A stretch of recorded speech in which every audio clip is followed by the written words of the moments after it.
जय हिंद दोस्तों। केशव प्रसाद मौर्य ने समाजवादी पार्टी को लेकर के एक बहुत बड़ा चौंकाने वाला खुलासा कर दिया है, जिससे कि अखिलेश यादव पूरी तरीके से हिल चुके हैं।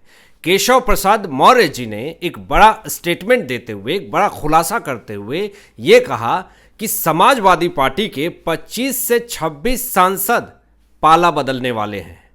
समाजवादी पार्टी के तमाम जितने भी बड़े नेता हैं, उन सब के बीच में एक हड़कंप मच गया जब केशव प्रसाद मौर्य जी ने यह बड़ा खुलासा किया। तो ये उम्मीद समाजवादी पार्टी के मुखिया अखिलेश यादव को नहीं है कि समाजवादी पार्टी के कोई भी नेता हमें छोड़ करके जाएंगे।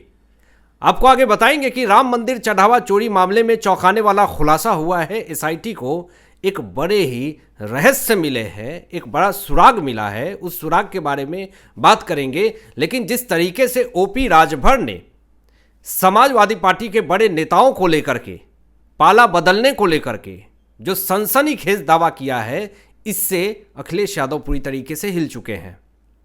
अखिलेश यादव ने तो यहां तक स्टेटमेंट दे दिया कि बीजेपी में जितने भी प्रताड़ित नेता हैं, उनके लिए समाजवादी पार्टी का दरवाज़ा खुला है। लेकिन अफसोसवश ये है कि समाजवादी पार्टी में कोई जाना नहीं चाहता है।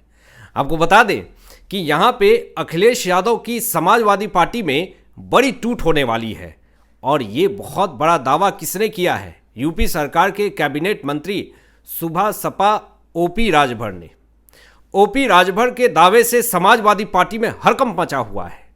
उम्मीद नहीं करी अखिलेश यादव ने कि ऐसा कभी कुछ हो भी पाएगा, लेकिन ओपी राजभर ने एक और बड़ा स्टेटमेंट जारी किया कि महाराष्ट्र छोड़ दीजिए, पश्चिम बंगाल छोड़ दीजिए, समाजवादी पार्टी के कई लोग बीजेपी में शामिल होने वाले हैं।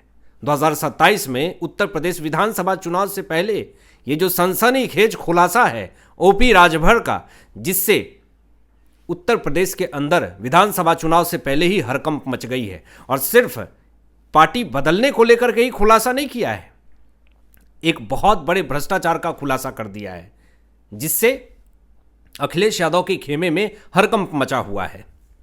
ये बात अलग है कि समाजवादी पार्टी के सारे नेताओं को बीजेपी में शामिल कर पाना संभव नहीं है, क्योंकि अपने रूल्स एंड रेगुलेशन हैं बीजेपी के भी। वो पहले समाजवादी पार्टी के तमाम नेताओं के क्रिमिनल रिकॉर्ड को चेक करेंगे कि आखिर ये नेता का कोई पुराना क्रिमिनल रिकॉर्ड तो नहीं है, इसने कोई भ्रष्टाचार तो नहीं किया है, इसने कोई पापाचार अत्याचार तो नहीं किया है। अगर इसके क्रिमिनल रिकॉर्ड होंगे तो बीजेपी में एंट्री नहीं मिलेगी। आपको बता दें कि ओपी राजभर ने एक और बड़ा खुलासा ये किया कि महाराष्ट्र में जिस तरीके से उद्धव ठाकरे की शिवसेना खत्म हो गई, पश्चिम बंगाल के अंदर टीएमसी का सुपड़ा साफ हो गया, वैसे ही उत्तर प्रदेश से भी समाजवादी पार्टी का पूरी तरीके से सुपड़ा साफ हो जाएगा। जब ये स्टेटमेंट उड़ते उड़ते अखिलेश यादव के पास पहुंची और मीडिया वालों ने जब उनसे सवाल किया कि बताइए अखिलेश यादव जी, ओपी राजभर जी तो ये कह रहे हैं कि उत्तर प्रदेश में पश्चिम बंगाल विधानसभा चुनाव से पहले ही आपका सुपड़ा साफ हो जाएगा, समाजवादी पार्टी के सारे नेता जो हैं वो बीजेपी में जाने के लिए तैयार हैं। तो यहाँ पर ओपी राजभर के खुलासे के बाद, दावे के बाद अखिलेश यादव ये कहते हैं कि उनकी आदत केवल बकवास करना है और कुछ नहीं।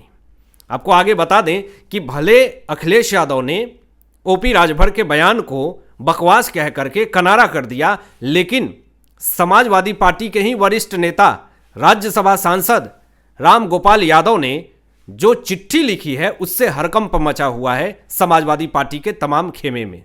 आपको बता दें कि राम गोपाल यादव समाजवादी पार्टी के वरिष्ठ नेता ने अमित शाह जी को चिट्ठी लिखी है और कहा है कि हमें बचा लीजिए, इन लोगों को अपने पास ले लीजिए। इसका मतलब क्या है? इसका मतलब साफ तौर पे यह है कि समाजवादी पार्टी के बहुत सारे ऐसे नेता हैं जो कि अच्छा काम करना चाहते हैं, लेकिन समाजवादी पार्टी से जुड़ करके अखिलेश यादव के अंडर में काम करके वो कुछ अच्छा नहीं कर पा रहे हैं। राम गोपाल यादव की तरफ से तो यही बयान जो है वो साबित करते हैं। लेकिन आपको बता दें, यहाँ पे ओपी राजभर जी ने जो बड़े चौंकाने वाले खुलासे किए हैं, जो भ्रष्टाचार को लेकर के जो बातें कही है, इससे पूरी तरीके से हड़कंप मचा हुआ है समाजवादी पार्टी में। पहला तो खनन घोटाला और दूसरा गोमती रिवर फ्रंट घोटाला। ये ऐसे घोटाले हैं जिसको लेकर के ओपी राजभर जी ने ये कहा कि इसका मास्टरमाइंड कौन है उत्तर प्रदेश की पूरी जनता जानती है, किसी से छुपा नहीं है कि खनन घोटाला और गोमती रिवर फ्रंट घोटाला में कौन सबसे बड़ा मास्टरमाइंड है, कौन आरोपी है।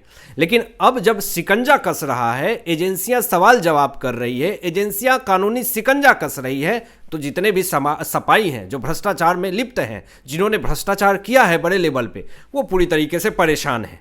लेकिन अब परेशान होने से कोई फायदा नहीं है, क्योंकि आपने अगर भ्रष्टाचार करी है, जिस तरीके से पश्चिम बंगाल के अंदर जितने भी भ्रष्टाचारी पापाचारी लोग जिन्होंने जनता के पैसे को लूटा है, आज सबको जेल के सलाखों के पीछे जाना पड़ रहा है। उत्तर प्रदेश के अंदर भी जितने भी लाल टोपी वालों ने, जितने भी भ्रष्टाचारियों ने गलत काम किया है, भ्रष्टाचार किए हैं, जनता के पैसे को लूटा है, उनको जेल के सलाखों के पीछे जाना पड़ेगा।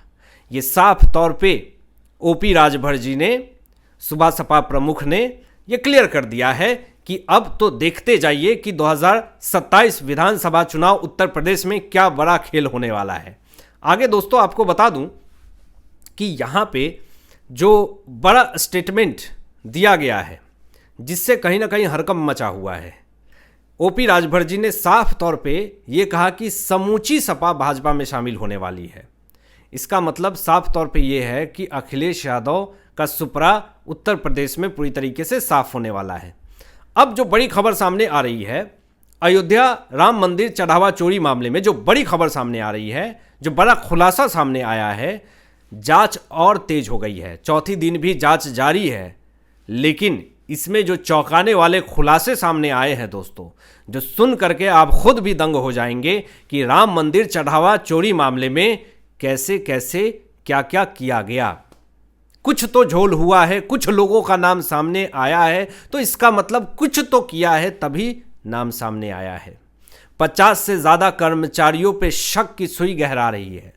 50 से ज़्यादा कर्मचारियों के ऊपर शिकंजा कस चुका है, पूछताछ भी जारी है। लेकिन आपको बता दें, एक नाम बड़ी तेजी से चर्चा में आए, जो खुलासा अखिलेश यादव ने किया कि राम मंदिर में चढ़ावा में चोरी हुआ है, बड़े लेवल पे चोरी हुआ है। लेकिन अखिलेश यादव ने ये नहीं सोचा था कि कोई यादव समुदाय का भी नाम इसमें सामने आएगा। टिन्नू यादव का नाम सामने आया, जिससे कि हड़कंप मच गया।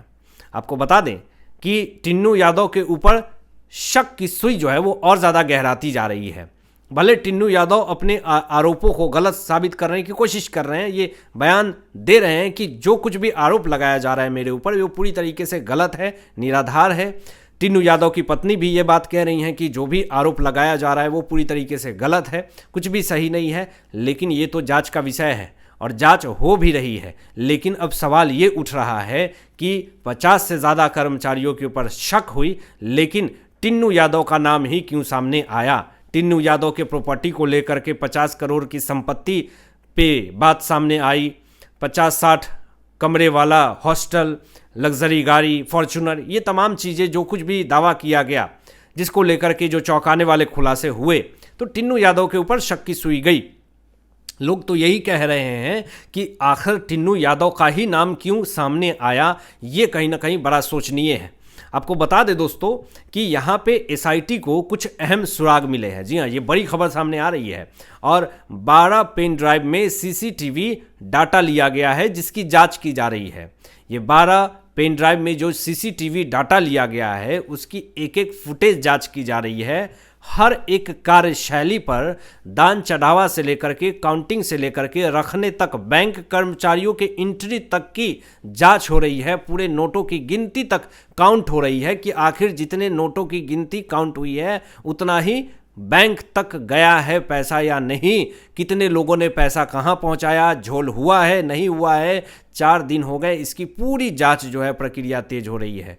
कुछ झोल हुआ है, इसकी सुगबुगाहट आ रही है, सूत्र से यही दावा हो रहा है। एसआईटी साफ तौर पे अभी कोई ऑफिशियली अनाउंसमेंट नहीं कर सकती है, लेकिन कुछ गड़बड़ घोटाला हुआ है, गड़बड़ झाला हुआ है, और एसआईटी इसलिए चौथे दिन भी जांच जो प्रक्रिया है वो तेज कर रही है। और 12 पेन ड्राइव में अगर सारे सीसीटीवी फुटेज का डाटा लिया गया है, इसका मतलब साफ तौर पे ये है कि अब शक की सुई और भी पुख्ता हो चुकी है, और कोई इसमें बहुत बड़ा कल्प्रिट है, मास्टरमाइंड है, बड़ा खिलाड़ी है, उसका बचना अब नहीं है।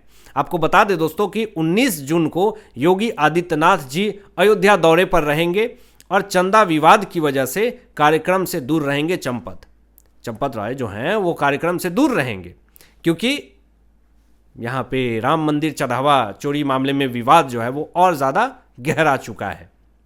आपकी क्या राय है इन तमाम विषयों पे अपनी विचार व्यक्त कीजिएगा और मिलते हैं लेटेस्ट ब्रेकिंग एनालिसिस के बाद। तब तक अपना ध्यान रखें, ख्याल रखें। सत्यमेव जयते। जय हिंद।